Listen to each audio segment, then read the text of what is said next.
Hi friends, welcome back to my channel. ಹೇಗಿದ್ದೀರಾ? ಎಲ್ಲರೂ ಆರಾಮದಿರಿ ಅಂದ್ಕೊಂಡಿದ್ದೀನಿ. ನಾವು ಸಹ ಆರಾಮದ್ದೀವಿ. ಬನ್ನಿ ಇವತ್ತಿನ ವ್ಲಾಗ್ನ ಸ್ಟಾರ್ಟ್ ಮಾಡೋಣ. ಏನಪ್ಪ ಇವತ್ತು ವಿಶೇಷ ವ್ಲಾಗ್ ಅಂತಂದರೆ ಇದು ರೆಸಿಪಿ ವ್ಲಾಗ್ ಆಗಿರುತ್ತೆ.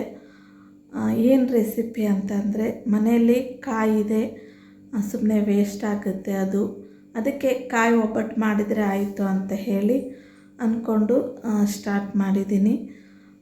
ಬನ್ನಿ ಹೇಗೆ ಮಾಡೋದು ಕಾಯಿ ಒಬ್ಬಟ್ಟು ಅಂತ ನೋಡೋಣ. ಆ ರೆಸಿಪಿನ ನಿಮ್ಮ ಜೊತೆಗೆ ಶೇರ್ ಮಾಡ್ತೀನಿ.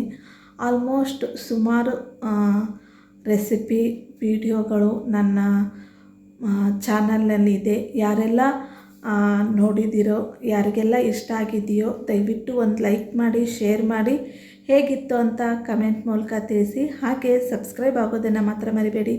ಪಕ್ಕದಲ್ಲಿರೋ ಬೆಲ್ ಐಕನ್ನು ಒತ್ತಿ. ಬನ್ನಿ ಇವತ್ತು ರೆಸಿಪಿ ವ್ಲಾಗ್ನ ಸ್ಟಾರ್ಟ್ ಮಾಡ್ತಾ ಇದ್ದೀನಿ. ಸ್ಟಾರ್ಟ್ ಮಾಡೋಣ ರೆಸಿಪಿ. ಚಲೋ ನೋಡಿ, ತುರಿದಿರೋ ಕಾಯಿನ ಇವಾಗ ಜಾರಿಗೆ ಹಾಕ್ಕೊಳ್ತಾ ಇದ್ದೀನಿ.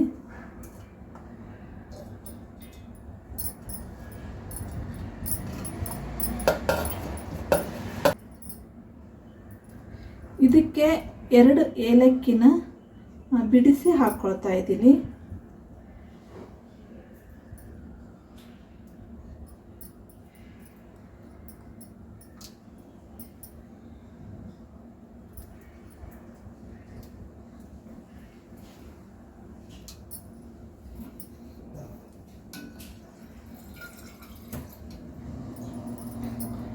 ನೋಡಿ, ಸ್ವಲ್ಪ ಒಂದು 2 ಸ್ಪೂನಷ್ಟು ಅಷ್ಟೇ ನೀರು ಹಾಕ್ಕೋಬೇಕು, ಭಾಳ ಹಾಕ್ಕೋಬಾರ್ದು. ಸಾಕು. ಇದನ್ನಿವಾಗ ರುಬ್ಕೊಂಡು ಬರ್ತೀನಿ. ನೋಡಿ, ಈ ಥರ ಸ್ವಲ್ಪನೇ ನೀರು ಹಾಕಿ ಈ ಥರ ರುಬ್ಬಬೇಕು. ಜಾಸ್ತಿ ನೀರು ಹಾಕ್ಕೋಬಾರ್ದು, ಹೂರಣ ಚೆನ್ನಾಗಾಗಲ್ಲ. ಸ್ವಲ್ಪನೇ 1-2 ಸ್ಪೂನಷ್ಟು ಅಷ್ಟೇ ನೀರು ಹಾಕ್ಕೊಂಡು ಈ ಥರ ಸಣ್ಣಗೆ ರುಬ್ಕೋಬೇಕು.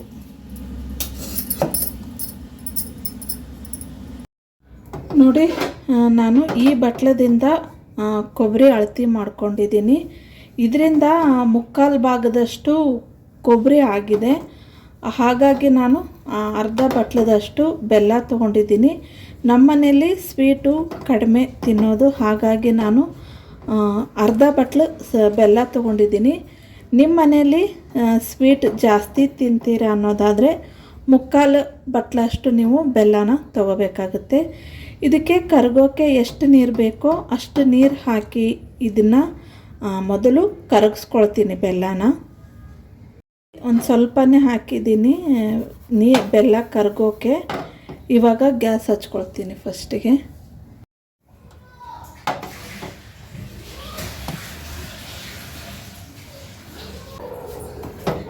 ನೋಡಿ, ಸ್ವಲ್ಪ ಇದು ಬೆಲ್ಲ ಕರಗಲಿ.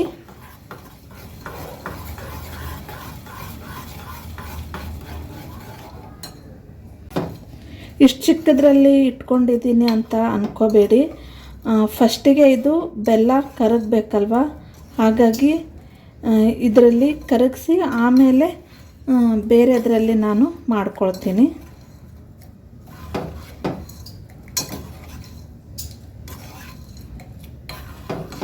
ಇದು ಬೆಲ್ಲ ಕರಗಲಿ. ನೋಡಿ, ಬೆಲ್ಲ ಕರಗಿದೆ. ಇವಾಗ ಈ ದೊಡ್ಡ ಪಾತ್ರೆಗೆ ಬೆಲ್ಲನ ಸೋಸ್ಕೊಳ್ತೀನಿ.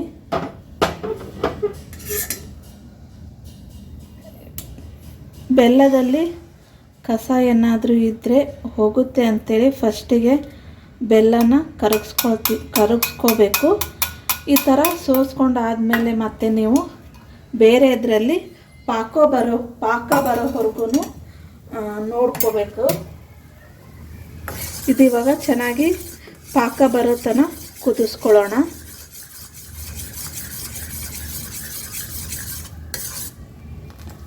ನೋಡಿ, ಪಾಕ ಬಂದಿದೆ ಅಂತ ಹೇಗೆ ಗುರುತಿಡಬೇಕು ಅನ್ನೋದಾದರೆ ಈ ಥರ ಚಿಕ್ಕ ಪ್ಲೇಟಲ್ಲಿ ನೀರು ಹಾಕ್ಕೊಂಡು ಇಟ್ಕೋಬೇಕು. ಈ ಬೆಲ್ಲನ ತೆಗೆದು ಈ ಥರ ಹಾಕಿದಾಗ ಈ ಬೆಲ್ಲದ್ದೇನು ಹನಿ ಹಾಕಿರ್ತೀವಲ್ಲ ಈ ಥರ ಒಟ್ಟುಗೂಡಬೇಕಿದು. ಇದು ಕೂಡಲಿಲ್ಲ ಅಂದಾಗ ಪಾಕ ಬಂದಿಲ್ಲ ಅಂತ ಅರ್ಥ. ಕೂಡುತ್ತಲ್ಲ ಆವಾಗ ಅದು ಪಾಕ ಬಂದಿದೆ ಅಂತ ಅರ್ಥ. ಇವಾಗ ಇದಿನ್ನೂ ಪಾಕ ಬಂದಿಲ್ಲ. ಪಾಕ ಬರೋವರೆಗೂ ಕುದಿಸ್ಕೊಳ್ಳೋಣ. ನೋಡಿ ಇವಾಗ ಪಾಕ ಬಂದಿದೆ. ನೋಡಿ ಈ ಥರ ಹಾಕ್ತೀನಲ್ಲ, ನೋಡಿ ಎಷ್ಟು ಚೆನ್ನಾಗಿ ಕೂಡ್ಕೊಂಡಿದೆ ಇದು. ನೋಡಿ ಇವಾಗ ಕೊಬ್ಬರಿ ಹಾಕ್ಕೊಳ್ತೀನಿ ಇದಕ್ಕೆ.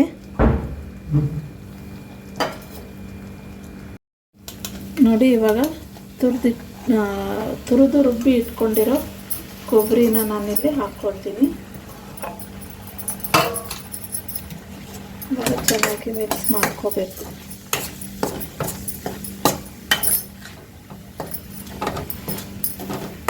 ಪಾಕದಲ್ಲಿ ರುಬ್ಬಿರೋ ಕೊಬ್ಬರಿ ಹಾಕ್ಕೊಂಡ್ಮೇಲೆ ಒಂದು 10ರಿಂದ 15 ನಿಮಿಷ ಲೋ ಫ್ಲೇಮಲ್ಲಿ ಚೆನ್ನಾಗಿ ಫ್ರೈ ಮಾಡ್ಕೋಬೇಕು. ಇದನ್ನು ನೋಡೋಕ್ಕೆ ಉದುರಾಗಿದೆ ಅಂತ ಅಂದ್ಕೋಬೇಡಿ.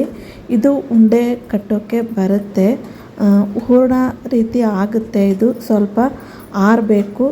ಇದು ಉದುರಾಗಿದೆ ಅಂತ ಹೇಳಿ ಏನು ಭಯ ಪಡೋ ಅವಶ್ಯಕತೆ ಇಲ್ಲ.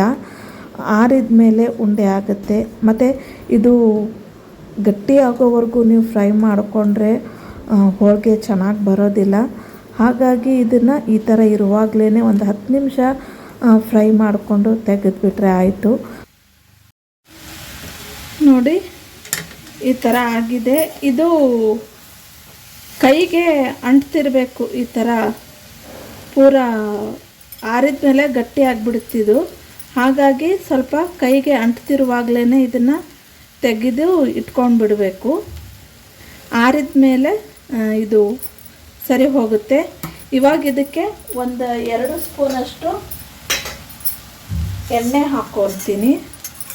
ನೋಡಿ 1-2 ಸ್ಪೂನು ಎಣ್ಣೆ ಹಾಕ್ಕೊಳ್ತೀನಿ.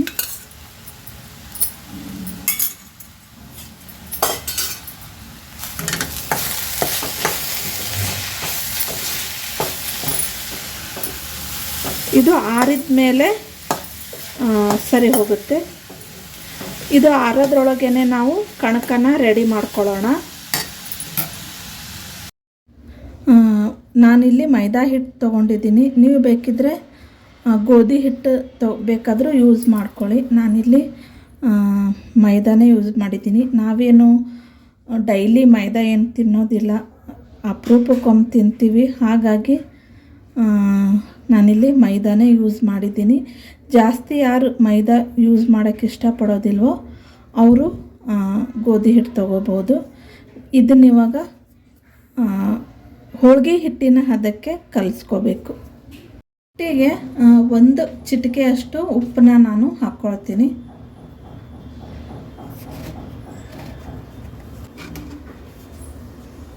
ನೋಡಿ ಕಲಿಸ್ಕೊಳ್ತೀನಿ ಇವಾಗ.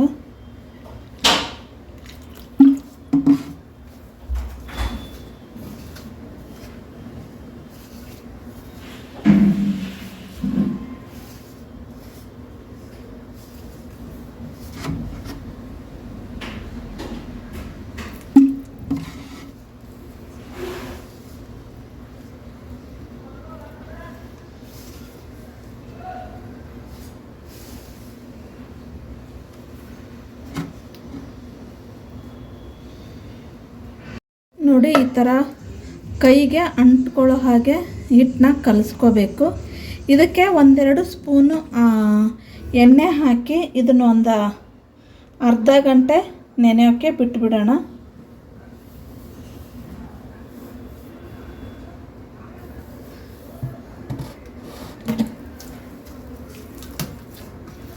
ಈ ಹಿಟ್ಟು ನೆನೆಯೋದ್ರೊಳಗೇ ಕೊಬ್ಬರಿ ಹೂರಣನೂ ಕೂಡ ತಣ್ಣಗಾಗಿರುತ್ತೆ.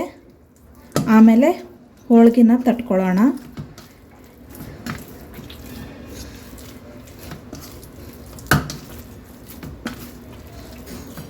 ಇದೊಂದು ಅರ್ಧ ಗಂಟೆ ನೆನೆಯಲಿ ಇವಾಗ.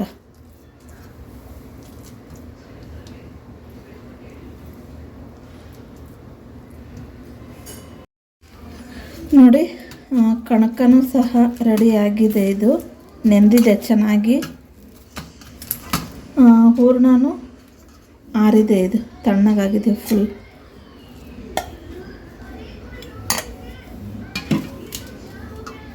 ಇವಾಗ ಹೋಳಿಗೆ ತಟ್ಕೊಳ್ಳೋಣ. ನೋಡಿ ಈ ಥರ ಪೇಪರ್ ತೊಗೊಂಡಿದ್ದೀನಿ ನಾನು, ಚಿಕ್ಕದು. ಇದು ತಳಗ ಎಣ್ಣೆ, ಗ್ಯಾಸ್ ಕಟ್ಟಿಗೆ ಎಣ್ಣೆ ಹತ್ತಬಾರ್ದು ಅಂತೇಳಿ ಇದು ಹಾಕ್ಕೊಂಡಿದ್ದೀನಿ ಅಷ್ಟೇ. ಈ ಥರ ಪೇಪರ್ ತೊಗೊಂಡಿದ್ದೀನಿ. ಇದಕ್ಕೆ ಸ್ವಲ್ಪ ಎಣ್ಣೆ ಹಚ್ಕೋಬೇಕು ಈ ಥರ.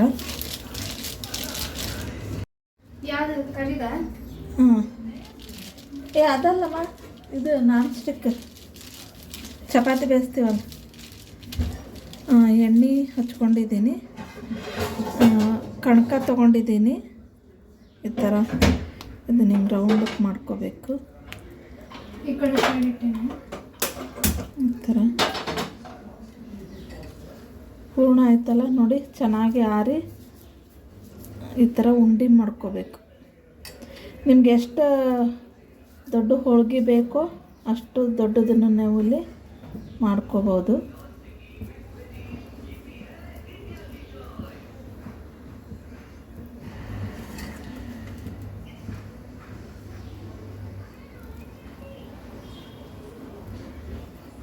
ಥರ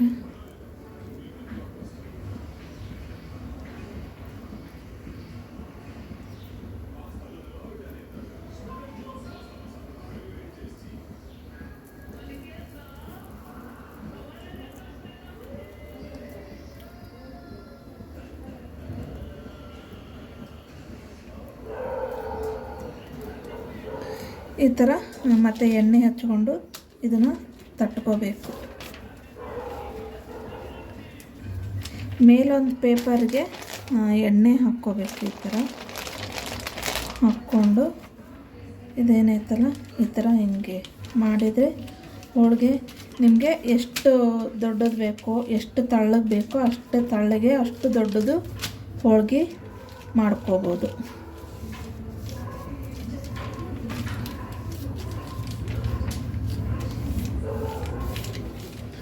ನನ್ನ ಮಗಳು ಚಿಕ್ಕದಾಗಿ ಕಟ್ ಮಾಡ್ಕೊಂಡು ಬಂದುಬಿಟ್ಟಿದ್ದಾಳೆ.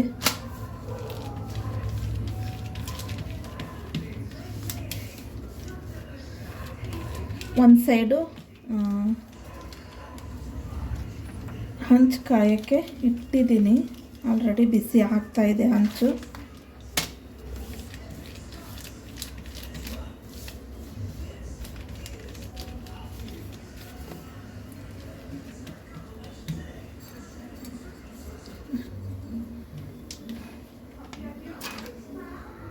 ನೋಡಿ ಹಂಚು ಕಾದಿದೆ. ಒಂದು ಸ್ವಲ್ಪ ಎಣ್ಣೆ ಹಾಕ್ಕೊಂಡು ಹೋಳಿಗೆ ಏನು ತಟ್ಕೊಂಡಿರ್ತೀವಲ್ಲ ಅದನ್ನು ಹಾಕ್ಕೊಳ್ಳೋಣ.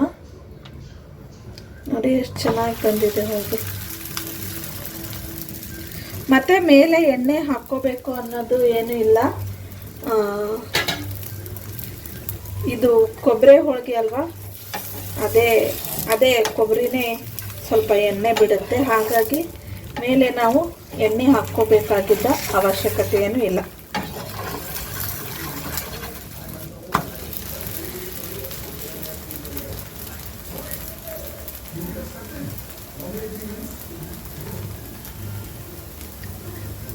ಇದನ್ನು ನೀವು ಲೋ ಫ್ಲೇಮಲ್ಲೇ ಇಟ್ಕೊಂಡು ಬೇಯಿಸ್ಕೋಬೇಕು. ಕೊಬ್ಬರಿ ಹೋಳಿಗೆ ಆಗಿದ್ದರಿಂದ ಬೇಗ ಸೀದು ಹೋಗಿಬಿಡುತ್ತೆ. ಹಾಗಾಗಿ ಲೋ ಫ್ಲೇಮಲ್ಲೇ ಇಟ್ಕೊಂಡು ನೀವು ಬೇಯಿಸ್ಕೋಬೇಕು. ನೋಡಿ ಎಷ್ಟು ಚೆನ್ನಾಗಿ ಬೆಂದಿದೆ ಇದು ಅಂತ. ಇವಾಗ ಇದನ್ನು ತೆಗಿತಾ ಇದ್ದೀನಿ. ನೋಡಿ ಎಷ್ಟು ಚೆನ್ನಾಗಿ ಬಂದಿದೆ. ಇವಾಗ ತೆಗಿತಿದ್ದೀನಿ. ಇನ್ನೊಂದು ಹೋಳಿಗೆನ ರೆಡಿ ಮಾಡ್ಕೊಳ್ಳೋಣ.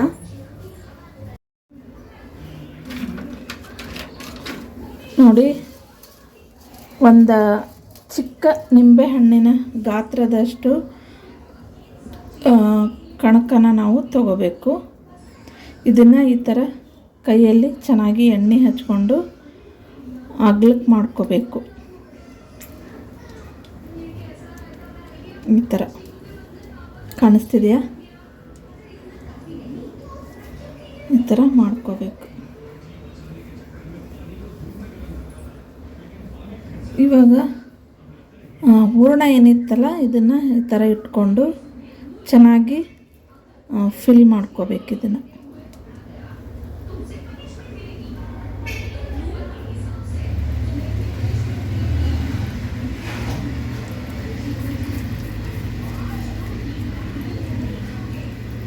ನೋಡಿ ಈ ಥರ ಮಾಡ್ಕೋಬೇಕು.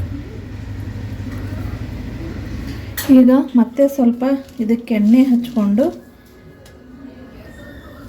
ಈ ಥರ ಹೊತ್ತುಕೊಂಡು ಮೇಲೆ ಒಂದು ಪೇಪರ್ ಇಟ್ಕೊಂಡು ಮತ್ತೆ ಮಾಡ್ಕೋಬೇಕು ಈ ಥರ. ನಿಮ್ಗೆ ಈ ಥರ ಮಾಡೋಕ್ಕೆ ಬರಲಿಲ್ಲ ಅಂದರೆ ಲಟ್ಟಣಿಗೆ ತೊಗೊಂಡು ಲಟ್ಟಿಸ್ಲೂಬಹುದು, ಅಥವಾ ಕೈಯಿಂದಾನೇ ಈ ಥರ ಮಾಡ್ತೀನಿ ಅಂದರೆ ಆ ಥರನೂ ಮಾಡ್ಕೋಬೋದು.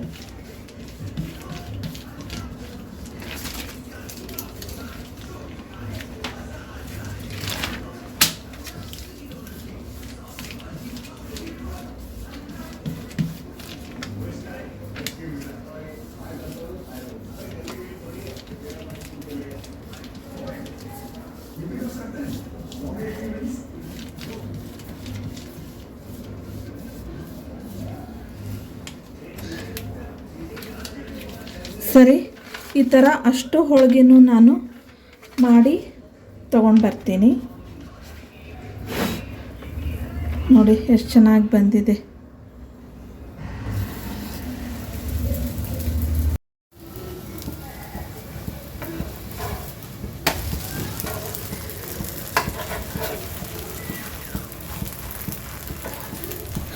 ನೋಡಿ ಲಾಸ್ಟ್ ಹೋಳಿಗೆನ ಬೇಯಿಸ್ತಾ ಇದ್ದೀನಿ.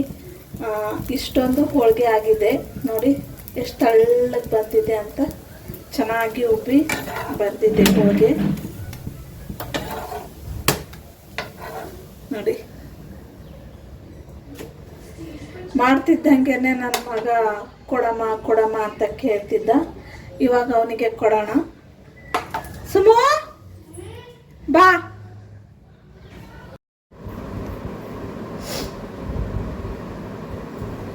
ನೋಡಿ ಎಷ್ಟು ಸಾಫ್ಟಾಗಿ ಬಂದಿದೆ ನೋಡಿ. ವಾವ್, ಸಖತ್ತಾಗಿ ಬಂದಿದೆ.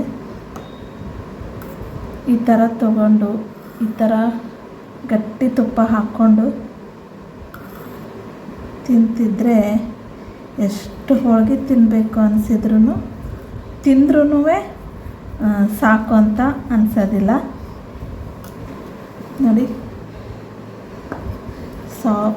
ಒಂದೇ ಬೆರಳಲ್ಲೇ ಮುರ್ಕೋಬೋದು ಹೋಳಿಗೆನ, ಅಷ್ಟು ಸಾಫ್ಟಾಗಿ ಬಂದಿದೆ ನೋಡಿ.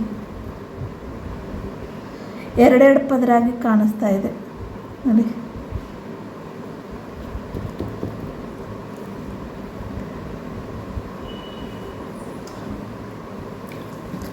ಸಖತ್ತಾಗಿ ಬಂದಿದೆ. ಚೆನ್ನಾಗದ ಪೂಜೆ.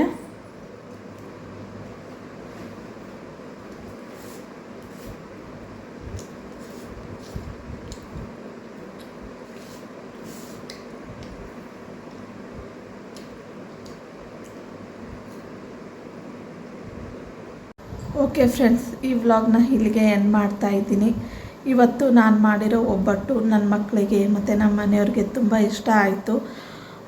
ನಿಮಗೂ ಸಹ ನಾನು ಮಾಡಿರೋ ಒಬ್ಬಟ್ಟು ಇಷ್ಟ ಆಗಿದೆ ಅಂತ ಅಂದ್ಕೊಳ್ತೀನಿ. ಇಷ್ಟ ಆದರೆ ಲೈಕ್ ಮಾಡಿ, ಶೇರ್ ಮಾಡಿ, ಹೇಗಿತ್ತು ಅಂತ ಕಮೆಂಟ್ ಮೂಲಕ ತಿಳಿಸಿ. ಹಾಗೆ ಸಬ್ಸ್ಕ್ರೈಬ್ ಆಗೋದನ್ನು ಮಾತ್ರ ಮರಿಬೇಡಿ. ಪಕ್ಕದಲ್ಲಿರೋ ಬೆಲ್ ಐಕನ್ನು ಒತ್ತಿ. ಮತ್ತೆ ಇನ್ನೊಂದು ವಿಡಿಯೋ ಒಂದಿಗೆ ಸಿಗೋಣ. ಅಲ್ಲಿವರೆಗೂ ಸರ್ವೇ ಜನ ಸುಖಿನೋ ಭವಂತು.